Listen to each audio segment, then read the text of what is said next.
हर हर महादेव। आप सभी पर भोलेनाथ का आशीर्वाद सदैव बना रहे। प्रिय श्रोताओं, आज अश्विन महीने के कृष्ण पक्ष की त्रयोदशी तिथि है और आज है प्रदोष व्रत। और इस दिन सुखी दाम्पत्य जीवन की कामना हेतु और ग्रह दोष निवारण के लिए प्रदोष व्रत रखा जाता है और प्रदोष काल में भगवान शिव की पूजा करके कथा श्रवण की जाती है। तो आइए आज भगवान शिव के चरणों में नतमस्तक होकर सुनते हैं शुक्रवार प्रदोष व्रत की संपूर्ण कथा। कथा के अनुसार प्राचीन समय में एक नगर में 3 मित्र रहा करते थे। तीनों ही आपस में घनिष्ठ मित्र थे। इन तीनों में एक राजा का बेटा था, दूसरा ब्राह्मण पुत्र और तीसरा एक सेठ का पुत्र था। राजकुमार और ब्राह्मण के पुत्र का तो विवाह हो चुका था, लेकिन सेठ के पुत्र के विवाह के बाद गौना नहीं हुआ था। एक दिन तीनों मित्र आपस में नारियों पर चर्चा कर रहे थे। ब्राह्मण पुत्र ने नारियों की प्रशंसा करते हुए कहा कि नारी के बिना घर भूतों का डेरा होता है। यह वचन सुनकर सेठ के पुत्र ने अपनी पत्नी को घर लाने का तुरंत निश्चय किया। अब सेठ का पुत्र अपने घर गया और अपने माता पिता को इस बारे में बताया। तब उनके माता पिता ने अपने बेटे से कहा कि बेटा, अभी शुक्र देवता डूबे हुए हैं। इन दिनों में बहू बेटियों को उनके घर से विदा करा कर लाना शुभ नहीं होता है। इसलिए शुक्रोदय के बाद ही तुम अपनी पत्नी को विदा कर लाना। सेठ का पुत्र अपनी जिद पर अड़ा रहा और पत्नी को लेने ससुराल जा पहुंचा। सास ससुर ने भी उनको समझाने की बहुत कोशिश की, परंतु वह नहीं माना। अंत में विवश होकर उन्हें अपनी कन्या को विदा करना पड़ा। ससुराल से विदा होकर सेठ का पुत्र अपनी पत्नी के साथ नगर से बाहर निकला ही था कि उसकी बैलगाड़ी का पहिया टूट गया और बैलगाड़ी की टांग भी टूट गई। पत्नी को भी बहुत चोट आई। सेठ के पुत्र ने आगे चलने का प्रयास जारी रखा। कुछ दूर आगे बढ़े तो तभी कुछ डाकुओं ने उन्हें घेर लिया और वे उनका सारा धन लूट कर ले गए। अब किसी तरह सेठ पुत्र अपनी पत्नी के साथ जैसे तैसे रोता हुआ घर पहुंचा। तभी सांप ने उसे काट लिया।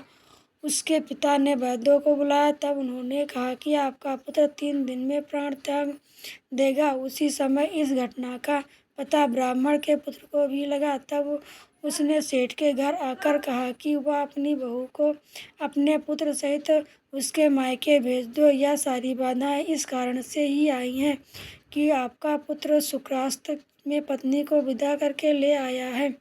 यदि यह अपने ससुराल पहुंच गया तो बच जाएगा। सेठ को ब्राह्मण पुत्र की बात समझ में आ गई। उसने अपने पुत्र और पुत्रवधू को वापस लौटा दिया। वहां पहुंचते ही सेठ पुत्र की हालत ठीक होने लगी। फिर उसने शेष जीवन अपनी पत्नी के साथ में सुखपूर्वक बिताया। इसलिए पति की लंबी उम्र, दाम्पत्य सुखी जीवन बनाने के लिए और सभी मानव कामनाओं की पूर्ति के लिए शुक्रवार प्रदोष व्रत के दिन यह कथा अवश्य पढ़नी और सुननी चाहिए। एक समय की बात है, भगवान नारायण वैकुंठ लोक में विश्राम कर रहे थे। उन्हें निंदा आ गई।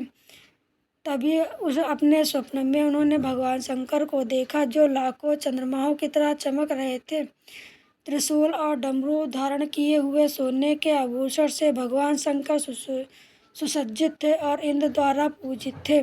शिव जी अपने सामने आनंदित होकर नृत्य कर रहे थे। यह देख भगवान विष्णु आनंदित हो उठे और वे अपनी सैया पर बैठकर विचार मग्न हो गए। देवी लक्ष्मी ने देखा तो पूछा, प्रभु आप अचानक जाग क्यों गए? भगवान विष्णु कुछ समय तक मौन रहे, आनंद में डूबे रहे। आखिरकार उन्होंने कहा, देवी, मैंने आज अपने स्वप्न में भगवान महेश्वर को देखा।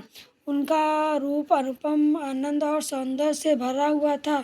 ऐसा लगता है कि शंकर जी ने मुझे याद किया है। क्या सौभाग्य है! चलो देवी, कैलाश चलते हैं और महादेव को देखें। तब भगवान विष्णु देवी लक्ष्मी जी को साथ लेकर कैलाश की ओर चल पड़े। वे आधे रास्ते पर पहुंचे ही थे कि उन्होंने देवी पार्वती के साथ भगवान शंकर को आते देखा। क्योंकि भगवान शिव ने जो कैलाश पर्वत पर विराजमान थे, उन्होंने भी ऐसा ही स्वप्न देखा था। उनका आनंद अपार था। उन्होंने एक दूसरे को देखकर गले लग गए। खुशी के आंसू दोनों के नेत्रों में बह रहे थे। वे कुछ क्षणों के लिए मौन रहे। एक दूसरे को गले लगाए हुए अपने सपनों को साझा करने के बाद वे दोनों एक दूसरे के धाम जाने पर जोर देने लगे। तब नारायण भगवान ने कहा, चलिए प्रभु, बैकुंठ चलते हैं। तब शंकर भगवान ने कहा, चलो कैलाश चलते हैं। उनका प्रेम इतना गहरा था कि यह निर्णय करना कठिन था कि कहाँ जाए। तभी देवऋषि नारद आ गए, अपनी वीणा बजाते हुए। नारायण नारायण प्रभु, क्या बात है। तब दोनों ने उनसे ही निर्णय करने का अनुरोध किया। नारद दिव्य मिलन के अभिभूत आनंद पूर्वक उनके गुण गाने लगे। वे तो अपने सामने भगवान शिव और भगवान नारायण को देखकर ही अभिभूत थे, आनंद मग्न थे, इसलिए वे कोई निर्णय कर ही नहीं पाए। निर्णय न कर पाने के कारण यह तय हुआ कि अब देवी उमा स्वयं निर्णय करेंगी। देवी उमा ने भी एक क्षण के मौन के बाद कहा, हे देव, आपका शुद्ध और अद्वितीय प्रेम दिखता है कि आपके धाम एक जैसे हैं। वह कैलाश वैकुंठ है और वैकुंठ कैलाश है, केवल नाम ही अलग है। ऐसा लगता है कि आपकी जो तो आत्माएं एक है, केवल शरीर ही अलग है। मैं भी मानती हूँ कि आपकी पत्नियां एक हैं।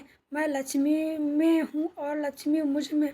मुझे ऐसा लगता है कि जो कोई भी आप में से एक का तिरस्कार करता है, वह वास्तव में दूसरे का तिरस्कार करता है, और जो कोई भी आप में से एक का ही पूजन कर लेता है तो दूसरे की पूजा कर लेता है।